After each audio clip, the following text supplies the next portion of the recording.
अगर हम लोग पुराने लेक्चर्स की बात करें तो हमने क्रॉस फील्ड थ्योरी देखी, हमने डबल रिवॉल्विंग फील्ड थ्योरी देखी, और फिर फाइनली हमने स्पीड टॉर्क कर्व यानी कि दोनों थ्योरी मिला के, क्रॉस थ्योरी और डबल रिवॉल्विंग फील्ड थ्योरी मिला के स्पीड टॉर्क कर्व बनाया सिंगल फेस इंडक्शन मोटर का। तो जो हमने मेजर कंक्लूजन निकाले उसके बारे में तो चर्चा कर लेते हैं। सबसे पहला कंक्लूजन जो हमने निकाला कि single phase induction motor are not self starting motor. ठीक है, तो ये एक अपने आप में एक बड़ा कॉन्सेप्ट था, इसके बारे में मैंने बहुत बार चर्चा कर चुका हूँ। सेकंड जो कंक्लूजन हमने निकाला कि कोई भी एक्स्ट्रा इनिशियल पुश की जरूरत पड़ेगी single phase motor induction motor को स्टार्ट करने के लिए। ठीक है, नाउ थर्ड पॉइंट जो हमने निकाला कि इंडक्शन मोटर जो होगी उसी डायरेक्शन में रोटेट होगी जिस डायरेक्शन में इनिशियल पुश होगा। ठीक है, ये तीन कंक्लूजन थे जो अपने आप में बहुत इंपॉर्टेंट थे कि या तो ना तो single phase induction motor self start होती है, अगर आपको उसे स्टार्ट करना है तो एक एक्स्ट्रा इनिशियल पुश देने की जरूरत पड़ेगी, और अगर आपको जिस डायरेक्शन में आप इनिशियल पुश देंगे उसी डायरेक्शन मोटर रोटेट करेगी। ठीक है, लेकिन यहाँ पे कुछ प्रॉब्लम थी, प्रॉब्लम की बात कर लें। सबसे पहली प्रॉब्लम, इनिशियल पुश कैसे दिया जाएगा, अपने आप में एक बड़ा क्वेश्चन।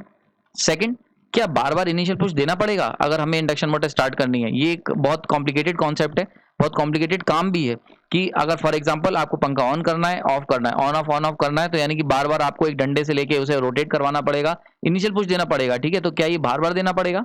तीसरा, क्या कोई ऑटोमेटिक तरीका नहीं है जिससे हम इनिशियल पुश दिए जा सके? ठीक है, तो इन सारी प्रॉब्लम को लेके आज मैं आपके सामने हाजिर हुआ हूं और हम लोग इस लेक्चर में बात करेंगे starters of single phase induction motor, कैसे बिगनिंग होती है स्टार्टर्स की, क्या स्पेसिफिकेशन होनी चाहिए, और कैसे हम सिंगल फेज इंडक्शन मोटर को स्टार्टर बना सेल्फ स्टार्ट बना सकते हैं।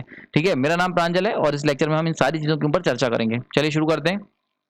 सबसे पहले बात की जाए कि स्पेसिफिकेशन क्या होनी चाहिए स्टार्टर की।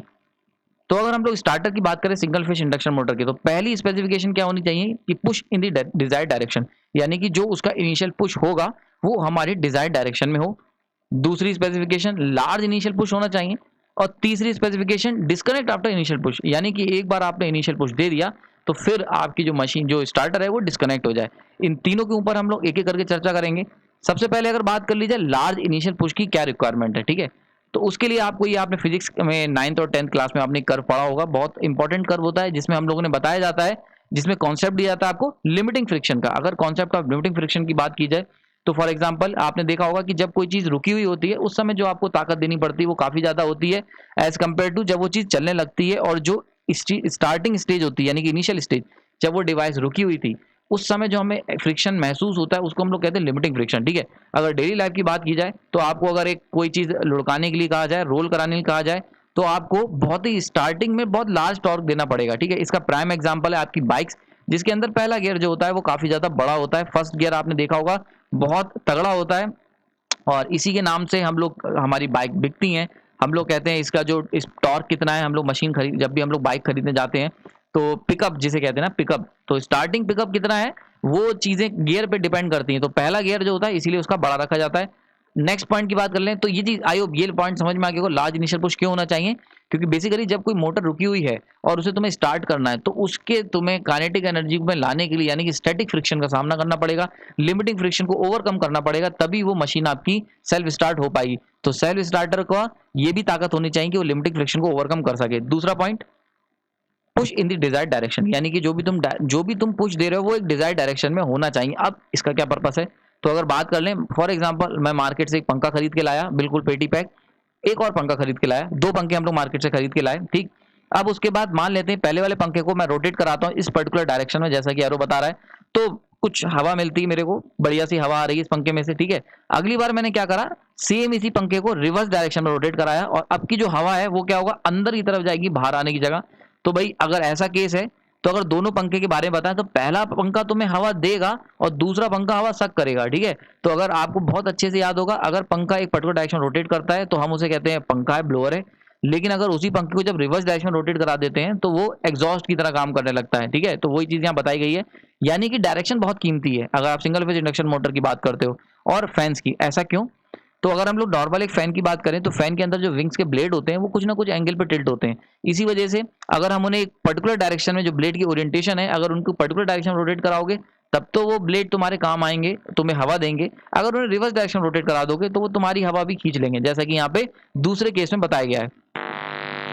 नाउ अब बात करते हैं डिस्कनेक्शन आफ्टर इनिशियल पुश, यानी कि ये तीसरा पॉइंट था कि भाई डिस्कनेक्ट क्यों होना जरूरी है, अगर हम लोग डिस्कनेक्ट नहीं करेंगे तब क्या हो जाएगा, इस बात को भी चर्चा कर लेते हैं कि क्यों ये चीज इंपॉर्टेंट बताई गई disconnect after initial push. Now अगर हमारे पास एक रोटर है ठीक है। और बिफोर स्टार्ट की हम लोग बात कर रहे हैं, अगर बिफोर स्टार्ट में हम लोग जानते थे एक बैकवर्ड टॉर्क होता था, एक फॉरवर्ड टॉर्क होता था, और क्योंकि दोनों टॉर्क बराबर होते थे इसीलिए मुझे एक इनिशियल पुश देने की जरूरत पड़ती थी। लेकिन अगर हम लोग थोड़ा एक्स्ट्रा केस ले लेते हैं, यानी कि अगर हम लोग अब की रोटर लेते हैं जिसमें बैकवर्ड टॉर्क मौजूद है और उसको मैं जो डायरेक्शन ऑफ रोटेशन है वो फॉरवर्ड टॉर्क में दे देता हूं, तो ऐसे केस में स्टार्ट होने के बाद मोटर जो होगी वो रोटेट होने लगेगी, और ऐसे केस में क्या होगा, जो फॉरवर्ड टॉर्क होगा यानी कि torque in the direction of rotation वो काफी ज्यादा हाई होगा। इसके ऊपर वैसे भी मैं आपको दो थ्योरी बता चुका हूँ, क्रॉस फील्ड थ्योरी को भी हमने चर्चा की थी और डबल रिवॉल्विंग फील्ड थ्योरी के ऊपर भी मैं इसके अंदर चर्चा कर चुका हूँ, ठीक है।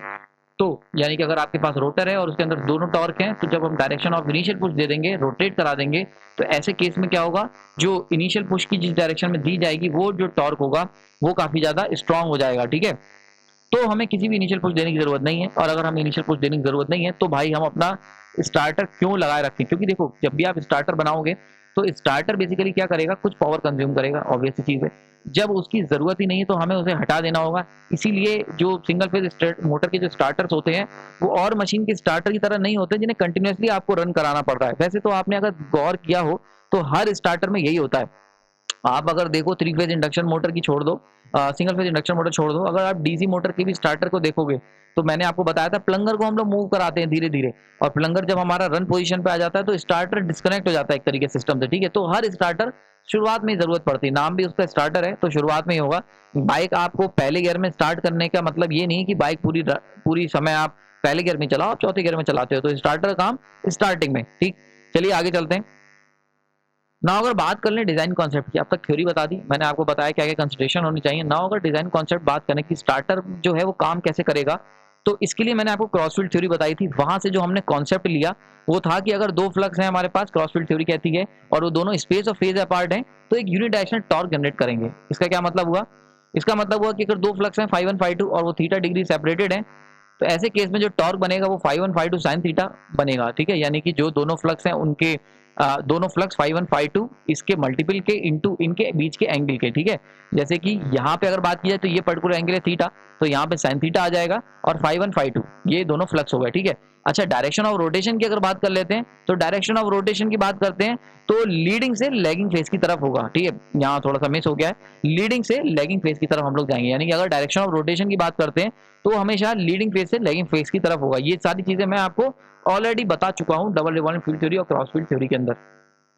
नाउ अगर हमने, ठीक है, अब मुझे यानी कि दो फ्लक्स बनाने के लिए ∅1 ∅2 बनाने के लिए स्टेटर फ्लक्स को दो पार्ट में तोड़ना पड़ेगा, ठीक है। ये जो तरीका होता है यानी कि स्टेटर फ्लक्स को दो पार्ट में तोड़ने का जो तरीका है ∅1 ∅2 को, इसको नाम दिया जाता है स्प्लिट फेज मेथड, ठीक है। बहुत इंपॉर्टेंट है, इसके ऊपर हम लोग आने वाले लेक्चर में चर्चा करेंगे, ठीक। तो यानी कि देखो अगर जस्ट प्रीवियस स्लाइड में हम लोग ध्यान से देखें, अगर मैं थोड़ा सा पीछे जाऊं तो मैंने बताया था आपको कि दो फ्लक्स होने चाहिए ∅1 ∅2 जो आपस में सेपरेटेड होंगे थीटा से, और इस तरीके से टॉर्क बनेगा।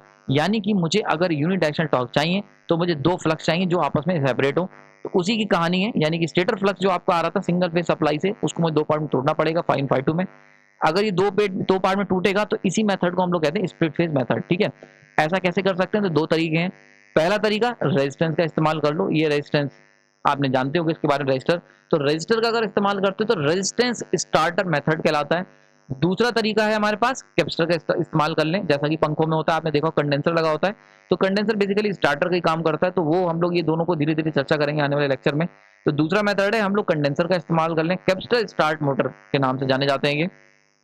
नाउ ये तो हो गया डिजाइनिंग कॉन्सेप्ट। अब डिजाइनिंग कैसे करनी है जरा उसको देख लेते हैं। तो डिजाइनिंग की बात की जाए, स्टेटर फ्लक्स को अभी तक मैंने सीखा कि स्टेटर फ्लक्स को मुझे दो पार्ट्स में तोड़ना पड़ेगा, कौन कौन से, ∅1 ∅2 के ऊपर। अब इस दो फ्लक्स को तोड़ने के लिए हमें क्या करना पड़ेगा, हमें single phase supply, stator flux में क्या रहती है सिंगल फेज सप्लाई आ रही, उस सिंगल फेज सप्लाई को दो पार्ट्स में तोड़ना पड़ेगा, सप्लाई 1 सप्लाई 2। अब सप्लाई कैसे दो पार्ट में तोड़ सकते हो, तो इसके लिए मुझे वाइंडिंग, जो स्टेटर की वाइंडिंग है उन्हें दो पार्ट्स में तोड़ना पड़ेगा। कौन कौन से दो पार्ट्स हैं, एक है मेन वाइंडिंग और एक है auxiliary winding, winding 1 and winding 2, ठीक है। तो देखो ये पूरे साइकिल समझ में आ गई होगी। स्टेटर फ्लक्स को दो पार्ट में तोड़ना है ∅1 ∅2।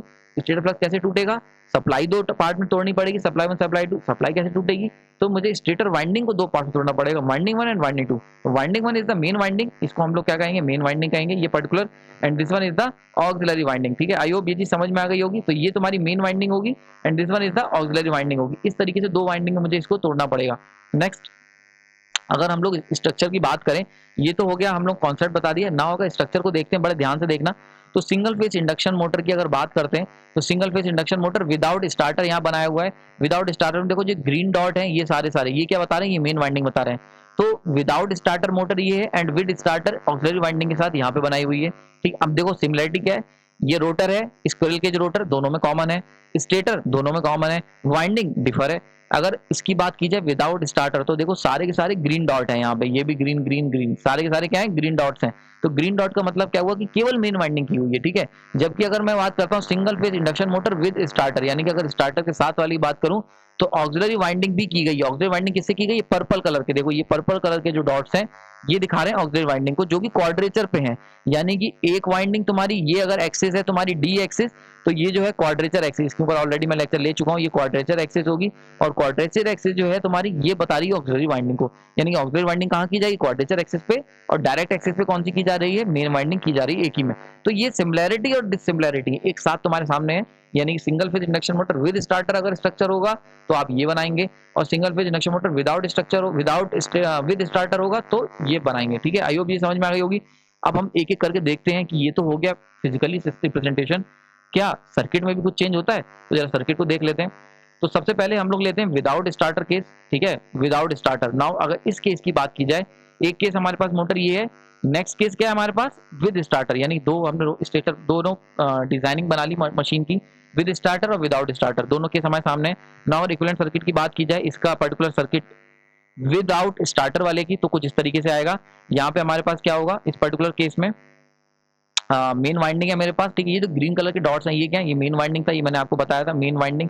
तो यहाँ पे मेन वाइंडिंग हो गई। ठीक है, मेन वाइंडिंग इस तरीके से हमने लगा दी, सिंगल फेज सप्लाई दे रहे हैं, ये रोटर हो गया। ना अगर बात करते हैं हम लोग विद स्टार्टर में क्या चेंज आएगा, तो विद स्टार्टर में देखो ऑक्सिलरी वाइंडिंग आ जाती है, जो कि क्वाड्रेचर पे, जैसा मैंने डिजाइन बनाया वैसे ही मैंने पुट करा। तो देखो ये तुम्हारी अगर डायरेक्ट एक्सिस पे है तो ये पर्टिकुलर का है क्वाड्रेचर एक्सिस पे आती है, यानी कि 90 डिग्री स्पेस अपार्ट भी है, 90 डिग्री स्पेस अपार्ट है। ठीक है, देखो ये 90 डिग्री क्या है, space apart, single phase supply, ये रोटर हो गया। ठीक है, तो अगर ये सब कुछ सीखा तो स्पेसिफिकेशंस क्या क्या होनी चाहिए, यानी कि अगर हम लोग सारी चीजें आपके सामने मैंने बता दी, तो मैं ये भी बता दिया सर्किट कैसा दिखना चाहिए आपको, मैंने ये भी बता दी सिंगल फेज इंडक्शन मोटर में रिक्वायरमेंट क्या है ना। अगर स्पेसिफिकेशन की बात करें, यानी कि जब मैं भविष्य में स्टार्टर बनाऊंगा सिंगल फेज इंडक्शन मोटर का, तो उसमें क्या क्या स्पेसिफिकेशन होनी चाहिए।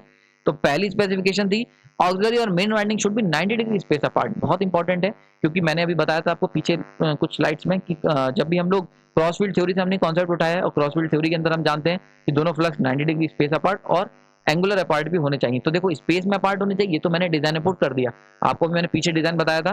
तो पीछे डिजाइन में आपने देखा होगा कि 90 डिग्री पे यानी क्वाड्रेचर पे हमने क्या करा था, ये चीज मैंने अभी जस्ट पीछे आपको बताई थी कि क्वाड्रेचर, यानी कि अगर हमारे पास ये मशीन है तो क्वाड्रेचर यानी कि ये पर्टिकुलर पार्ट्स में हमने क्या करा है, ऑक्सिलरी वाइंडिंग की हुई है, और यहाँ पे डी वाइंडिंग यानी कि तुम्हारी मेन वाइंडिंग की हुई है। ठीक है, तो देखो मेन वाइंडिंग तुमने यहाँ पर की है और ऑक्सिलरी वाइंडिंग ऊपर की। ठीक, तो ऑक्सिलरी वाइंडिंग और मेन वाइंडिंग जो है ये क्या 90 डिग्री स्पेस अपार्ट है। ठीक है, 90 डिग्री स्पेस अपार्ट है, ये इसमें कोई डाउट नहीं होना चाहिए। Next point, flux of auxiliary and main winding should be 90 degree phase apart. देखो एक तो स्पेस अपार्ट तो हो ही गया, ये तो मैंने बताया था। ठीक है, ये फेज अपार्ट तो हो गए, लेकिन इंपॉर्टेंट चीज क्या है, फ्लक्स जो होगा ऑक्सिलरी वाइंडिंग का और मेन वाइंडिंग का वो क्या 90 डिग्री फेज अपार्ट भी होना चाहिए। क्योंकि अगर तुम क्रॉस फील्ड थ्योरी की बात करते हो तो ये हमारा φ1 था and this one is the φ2, ये दो φ1 φ2 थे, और इनके बीच का अगर एंगल थीटा था तो यहाँ पे जो टॉर्क बनता था वो डायरेक्ट प्रोपोर्शनल कितना था, साइन थीटा इंटू φ1 इंटू φ2। ठीक है, तो यानी कि तुम्हारा जो टॉर्क बनेगा वो क्या होगा, दोनों के जो फ्लक्स हैं उनके प्रोडक्ट इंटू उनके बीच का एंगल। ठीक, तो ये यहाँ पे क्लियर हो गया, यानी कि स्पेस में भी 90 डिग्री डिफर और फेज में भी। ये कैसे करेंगे, किस तरीके से करेंगे, कैसे, रजिस्टर बेस्ड स्टार्टर और ये जो मैंने आपको टाइप बताया रजिस्टर स्टार्टर और कैपेसिटर स्टार्टर, उसमें कहाँ कॉन्सेप्ट था। तो ये जो रजिस्टर स्टार्टर है इसका क्या मतलब है, क्या काम कर रहे हैं ये, इसी तरीके से कैपेसिटर कैसे, ये सब दोनों ये स्पेसिफिकेशन पूरी कर पाएंगे, इन्हें हम लोग आने वाले लेक्चर में एक एक करके देखेंगे। ठीक है, अब फाइनली कनेक्टिंग द डॉट्स, मैं आपको डॉट्स कनेक्ट कर देता हूँ जो भी हमने पढ़ा। सबसे पहले हमने स्पेसिफिकेशन ऑफ स्टार्टर पढ़ी, देन हमने डिजाइन कॉन्सेप्ट सीखा क्रॉस फील्ड थ्योरी से, देन हमने डिजाइनिंग के बारे में डिस्कस करा कि कैसे होना चाहिए, स्टेटर फ्लक्स को दो पार्ट में तोड़ना है तो वो कैसे हो पाएगा, सप्लाई को तोड़ो, सप्लाई का मतलब वाइंडिंग को तोड़ो। देन हमने दोनों मशीन को कंपेयर करा कि अगर विद स्टार्टर और विदाउट स्टार्टर कैसे दिखने में होंगी, देन हमने उनके सर्किट को कंपेयर करा, एंड फाइनली हमने स्पेसिफिकेशन निकाली कि ये स्पेसिफिकेशन स्टार्टर में होनी ही चाहिए। यानी कि स्टार्टर जो तुम्हारा है, ऊपर वाली स्पेसिफिकेशन जो मैंने फर्स्ट स्लाइड में आपको बताई थी, 3 रिक्वायरमेंट वो है प्लस 2 रिक्वायरमेंट नीचे वाली है। यानी कि ऊपर वाली रिक्वायरमेंट स्टार्टर अगर चल गया तो ऐसा काम तीनों चीजें करनी चाहिए, इनिशियल पुश दे, डिजायर डायरेक्शन में दे और लार्ज पुश दे और डिस्कनेक्ट हो जाए पुश देने के बाद। लेकिन ऑक्सिलरी ये जो कैसे इनका कनेक्शन के बेसिस पे स्पेसिफिकेशन निकाली गई, तो 90 डिग्री स्पेस अपार्ट हो और 90 डिग्री फेज अपार्ट होने चाहिए दोनों फ्लक्स और दोनों वाइंडिंग, ठीक है। अब ये कैसे करेंगे, किस तरीके से रजिस्टर और कैपेसिटर अपना रोल प्ले करेगा, आने वाले लेक्चर में इसको हम लोग डिटेल में सीखेंगे। तब तक के लिए धन्यवाद, आपने अपना कीमती समय दिया, उसके लिए मैं आपका शुक्रगुजार हूँ। आने वाले लेक्चर्स के अंदर मैं आपके साथ डिस्कस करूंगा रजिस्टर स्टार्टर और स्प्लिट फेज के टाइप्स के बारे में डिस्कस करेंगे। रजिस्टर स्टार्टर क्या होते हैं, कैपेसिटर स्टार्टर क्या होते हैं, और सबसे इंपॉर्टेंट चीज है इनके ऊपर हम लोग बहुत डिटेल के अंदर जाएंगे। अगर आपके मन में कोई भी डाउट है तो कमेंट सेक्शन मुझे बता सकते हैं, मैं उसके ऊपर भी लेक्चर बना के आपको समझाने की कोशिश करूंगा।